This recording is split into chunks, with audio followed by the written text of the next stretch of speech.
Hello, I'm Connie Huggart, and I'm a Flea Market Fanatic. So, Steve. Yes, Steve.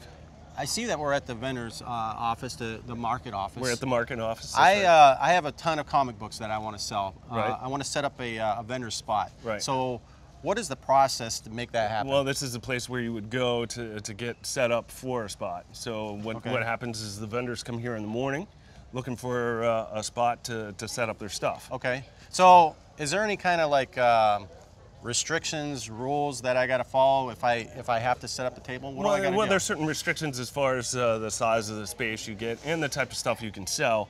You know, you can't sell explosives and well, maybe not too many explosives. Well, what kind of explosives can I? Maybe like smaller ones. Like maybe Not some big fireworks ones. or No, maybe no fireworks. How about No. dynamite? No How dynamite. about Claymore mines? No, maybe. Maybe Claymore mines. I don't know about that, but I probably have some. I was in the Army. Right, you were. So, so there. If I have knockoff stuff, can I come here and sell that? Well, that's you know, I guess some people do. I mean, I you don't can think get I some. do because it's. I see on that sign over it. Right, It no says counterfeit stuff. No counterfeit stuff. So, right. you know, because they can get in trouble. Yeah, they can go to jail. Right, Or get right. sued or whatever. Right, so exactly. we don't want that to happen. So my comic books, I probably have about 1,000 comic books. That's awesome. You know, I have set prices in my mind, Right. but I'm going to have to probably barter a little bit. You're going to Is haggle Yeah. and with the people when they come up and try to buy your stuff. Yeah. that- Okay, well, you know, I don't. That's just kind wanna of the give- flea market lure is trying to get the best deal on stuff. I'm not really that good. I did it in Iraq when I was over there. I had to barter for my watch and everything. Gotcha. You know, I'd start off at $85, but then drop it down to $25. Oh, nice. Of course, that was a knockoff watch. So as soon as I put it on, the That hands fell went right to apart. 630. Yeah. So that kind of sucked a little bit. It's so 6:30 I all didn't the have time. I didn't have a Right. Rolex. I had a Folex. So Oh, Folex. yeah. So nice. it kind of sucks, but Yeah. so kind of.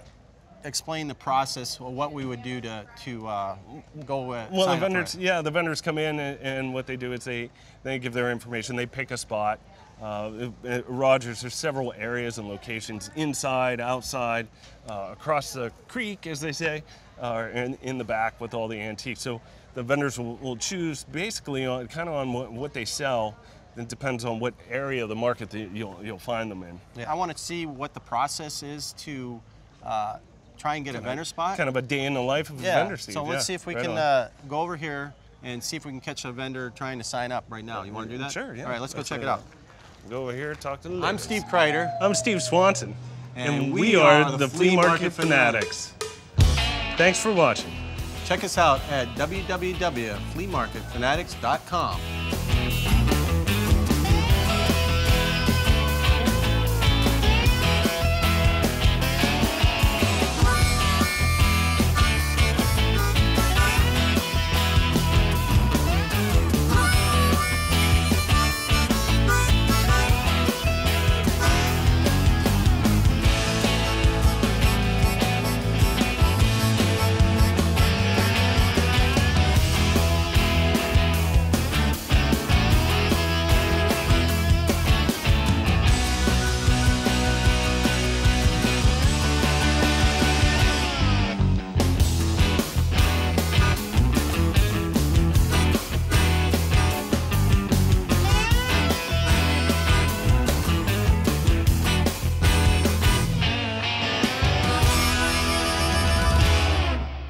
All right, let's. Hello. All right. Hi. Hey, Connie. Hi. Hi, how are you? Oh, we're doing great. Morning. Hey, we're Steve and I were talking about the process to be a vendor here. So we were wondering if we could kind of just stand off the side and watch somebody sign up. Would that be okay? You sure can. Okay. Oh, that'd be cool. That'd be really cool. All right. right. Cool. Well, thanks. Well, hopefully somebody's behind us right now, so Okay. we'll get out of the way. All right, Get out the thanks. way. Yeah. I love working with family. It's everything you think it's going to be. It's trying, but it's rewarding as well. And we have had most of our great memories are centered around working down here and working with my grandmother and working with my dad. And I grew up working with my grandmother in the office and her teaching me everything. Good morning. Hi. Hi. I'd like to get a spot. Okay. Have you ever set up here before? Yeah, but I was the hula-hoop girl. Okay. Do you need one space or two? Just one today. Just one space. What do you have available? I have space in the 1, 2, and 300 rows. I've got space number 107. Okay, what's near the family pavilion? That would be 107, would probably be about the closest. You're gonna be right about in here. Okay, that would be good. Okay. So what I did is I just got myself a spot at the market today. People just come in the morning, see what's available. Usually the vendors that are going to stay all day will get into the main area. People that leave early, because you're your own boss, you can leave whenever you want. Okay. Yeah. What are you? What's going on? What happens? Well, we give out the spaces on Friday morning. Right now, a lot of the vendors have their spaces already, but this is where we do it. The vendors come up to the window, give us their vendor ID number, and a lot of them are already registered with us. They're repeat customers. If they're new customers, we register them. What can you have like some really customers that have been here for a really long time? Do you have somebody's been here since the opening of the flea market? We have a couple companies that have been here. Their families have been here since the opening of the flea market. In 1955. In 1955, I believe that H. Butch Meats down there, they were here when we opened, and family has kept that going. A lot of times though on the holidays, I'll call and I will reserve a spot with my credit card the night before or the week before. That way I can just come, get in my spot, and I don't have to wait. There's usually a huge line and a lot of the spots are picked over, so that ensures you get the spot. A lot of times I like to stay in the same spot so people know where to find you, or sometimes just go with it, get a random spot and see what happens. My name is Rena Hassel. I'm from Pittsburgh, Pennsylvania. We've been coming here for about 10 years now. We sell a variety of different things: jewelry, sunglasses, kids items, you name it, we sell it. Tools, shoes, yarn, a little bit of everything. We enjoy coming here, enjoy the people, you know, the other vendors and stuff. We try to support the other vendors, you know. We like it here.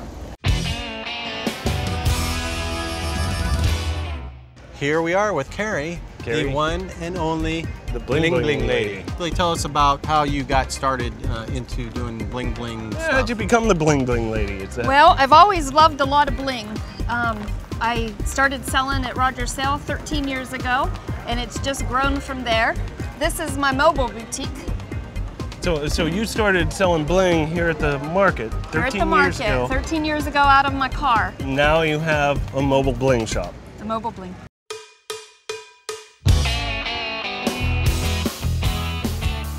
Derek Dickey, and I'm a Flea Market Fanatic.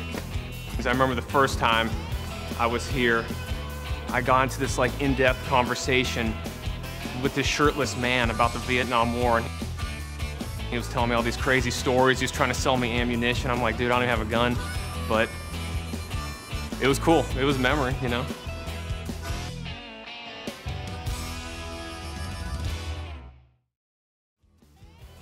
My name's Ken Bear. I'm an auctioneer and president of Rogers Community Auction, and thank you for watching Flea Market Fanatics. My name is Kimberly Siebold, and I am promotions and brand management here at Rogers. What I do here at Rogers is the marketing and social media. I handle most of the social media and the front-facing brand for the public. The family is very hands-on, so they always have a lot of input in what we're doing, but I'm just basically the face of Rogers and the voice of Rogers a lot of times on the intercom system. Attention, with the vendor who called for a jump, please call the market office again. With the vendor who just called for a jump, please call the market office. That's good. So if you're being told to keep your pets at home, that's probably my fault.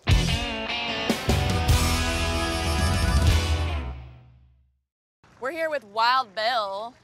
How are you today? Good, very good. Good. Tell us a little bit about what you got going on here. Well, I've been at the market down here at Rogers for a number of years, and what I try to display is always a little bit with the hunting and the hunting military gear, GI gear, anything related to that field for the sportsman, and it's a good market for that. What is the weirdest thing I've ever had to announce on the intercom? We've had people lose some pretty amazing things. I'm always amazed that people can lose canes and walkers. I'm not sure how one walks away from their walker, but that does in fact happen. And so we have actually paged people to please return to their unattended mobility devices, and that's different.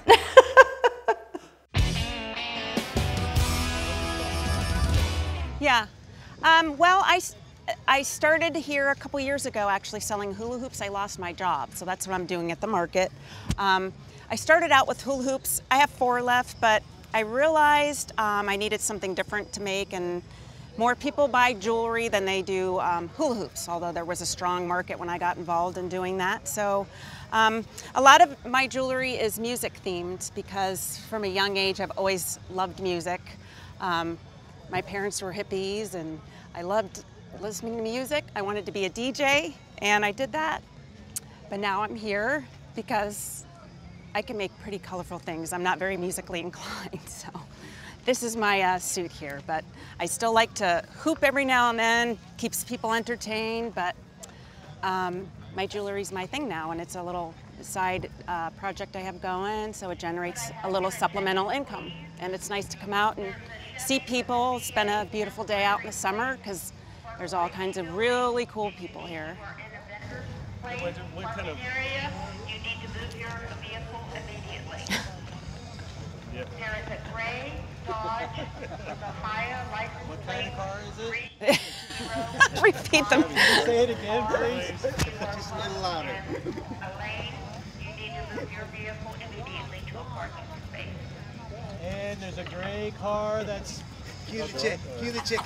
Yes. All right. So you're like a true example of how great America is and how you can start from something small and make it into something really big. So the bling bling lady, was that a nickname? Did you kind of come up with that yourself? You just kind of... No, my customers all started calling me the bling bling lady. Mm-hmm. So And just kind of stuck. Tell us a little bit about some of the items you sell. Anywhere from purses to jewelry, sunglasses. Some of it is still custom. Years ago, I used to do a lot more custom, but not so much now since I'm too busy to do it. But we have the Swarovski crystal necklaces. We have rings, the bracelets, the clothes that we sell, shoes, everything with bling. We do have a lot of leggings and plain colored tops for those who don't like a lot of bling. What would you say is your #1 bestseller?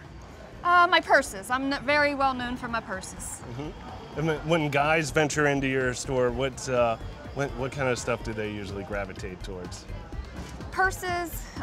Sometimes they'll get a piece of clothing for their wife or their girlfriend, and a lot of them, I do sell a lot of gift cards. Gift cards. Are you in the market to buy a purse? No, I just thought maybe you might need one. I usually carry one, but you might want one too. We could get matching purses. We could. That'd be fun. That'd be fun on those. Yeah, that would be good. So, you know what? I don't know if I truly understand what you mean being blinged out. So, is there a way that you can show us what it means to be blinged? Bling you guys out. All right, let's go check it out. Let's go look at it.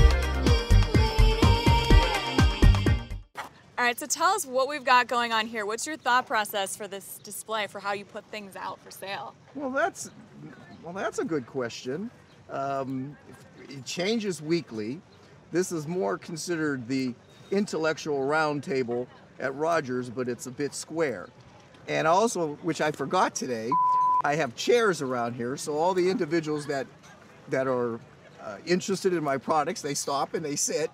Now, do I change things here? Yes, but it's also kind of an eye catcher. It makes people, when they go by, they look and they think like, what's this all about? And they would stop and inquire. And I would always have some sort of interesting items. And a lot of the items are not for sale because once you sell the, quote, interesting item, it's hard to replace it.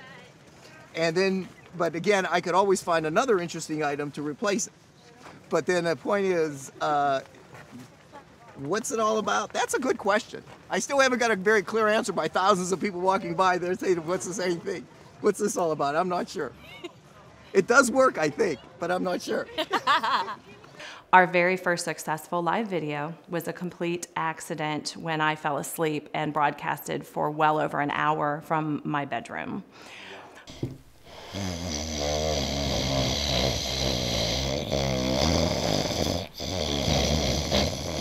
We had 300 viewers at one time from all over the United States.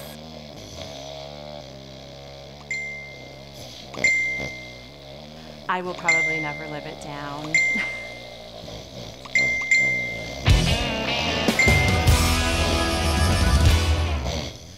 Oh, yes, I also vend at concerts on, well, they call it Grateful Dead lot, even though it's actually the reformation of the Grateful Dead, which is Dead and Company. So they have a lot scene where people, craftsmen, food vendors, very similar to this, sell their art and their wares. We went on two shows this tour. Sometimes it's 3, 5, depending on how much time we can get off from work, but up in Darien Lake. First time we ever went to a show, about 15 total it's been for Dead and Company. We didn't have tickets, but I had all this stuff I was working all winter on making and to get it out there. And so we went up there to the Shakedown up in Darien Lake, and somebody from the band actually came by, looked at my stuff, and we were miracled 2 tickets, so it was awesome. I missed it though because I was in the porta potty. What got you into the GI? Actually, I was in the Marine Corps and I was in the Army National Guard, and actually my father was a hunter and a shooter, and it just grew from there. Okay. And it's a good marketplace right here to being in Northeast Ohio and Western Pennsylvania and in Northern West Virginia. People come from that area and they come down here and shop, and it's just a good location for my merchandise. I'm Brad McGovern. I'm an auctioneer and real estate agent with Rogers Community Auction and Bear Auctioneers. I'm 19 years old. I've been auctioning for about a year now and just recently got my real estate license. All right, let's go. Let's go. We're good. Let's go. Show off that bling. Woo! Look at these guys. So this is typical bling bling. Is this bling? This is bling. Are we blinged out now? You're all blinged out. Look at this purse and the light. Look at the back of this jacket. That is a all nice. the bling down the arms. I feel like we should go to the club. A Swarovski necklace, sunglasses, the hats. Where's the closest club here in Club Rogers? Look at all their rings. I'm Look not sure at where the that. club's at. What do you find people like to purchase from you? A lot of what goes the quickest and the fast is woodland camouflage because of our environment, and the pants. And actually, it seems like the large sizes go quicker than nowadays. The large sizes go quicker than the smaller ones. But woodland pattern seems to go, and also the GI issue gear of that's field gear, field equipment, the belts, the packs, things that are made by the U.S. government. Durable. They're durable products, and guys seem to like them. Is there any kind of offer or special you want to offer to people that are going to see your commercial on the show? Mention the Flea Market Fanatics and you can have $5 off a handbag. Wow. Oh, that's awesome. Well, good. I think I might buy one. You gotta stop by Carrie, go see the Bling Bling lady in North Lima. And she's going to bling you out like this, and you're going to love it.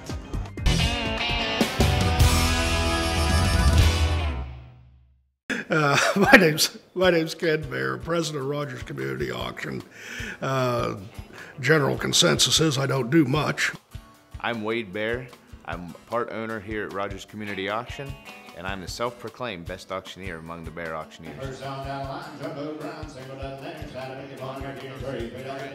place was started in 1955 by my granddad Emmett and grandmother Lucille. They built the produce barn, and at that time there was probably 10 or a dozen vendors that followed them down from Morrisville Livestock Auction where it originated, and it's just grown from there. We're now up to 1,500 plus spots on the outside and 350 spots under roof, and literally selling everything from soup to nuts to antiques, handmade furniture, produce. 3 auctions every Friday, from produce and eggs to small animals, miscellaneous household goods, tools, what have you. It just kind of growed over the years. I've been involved in working here since I was a kid, being a family business. I don't know how old. I've sold eggs at 2, so I guess since I was 2. Quarter dollar, here, $quarter, dollar half, here, $1 and a half, $1 quarter, $1 and a half, $1 and a half, $quarter, $1 and a half, $1 quarter, $1 and a half, $1 half, here, $1 and a half, $1 and a half, $1 quarter, half, soda, $1 quarter, $7.23, I get 2 of them. So, I'll try to sell you this pen. Basically, the basic bid call that there is I'm bid, what do you give? And you kind of just roll off of that. So kind of what I do is this little dollar would you give. So I'd start out and you tell me down there, what are you gonna pay down there? And get down 20. At $20, would you get down 5, 10, $5, would you get down 10, 15, $20, would you get down now 5 and 25, would you get down there and I sold it right there, $20. Yes, I was the 2017 Ohio Auctioneers champion. All right, selling the watch, and that'll get down kind 50, and 25, that'll get down 30, 35, that'll get 35, 40. It's a championship held every year in conjunction with the Ohio Auctioneers Association Conference. 45, that'll get down 45, 50, that'll get down 55. I competed against 35 other auctioneers from in and out of the state of Ohio. It's an open competition. That'll get down 45, 50, that'll get down 55, 55, that'll get down, so $50. The weirdest thing I've probably ever auctioned off is probably a coffin. The one time we checked one in and I opened it up and there was a fake skeleton in there and it scared everybody. And the weirdest thing I've ever auctioned off was a human skull that was made. It was a real human skull. It was made for scientific purpose. It wasn't dug up, but that's probably the weirdest thing.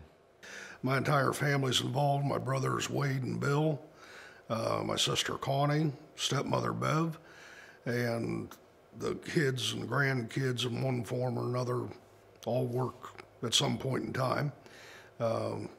Employees have been here for 25, 35 years, just about family. Some of them are related. And yeah, the kids are coming on, they're taking on more responsibility, and that's good because I'm getting lazy. You are editing this, right? Hi, I'm Carrie, the bling bling lady, and I'm a flea market fanatic.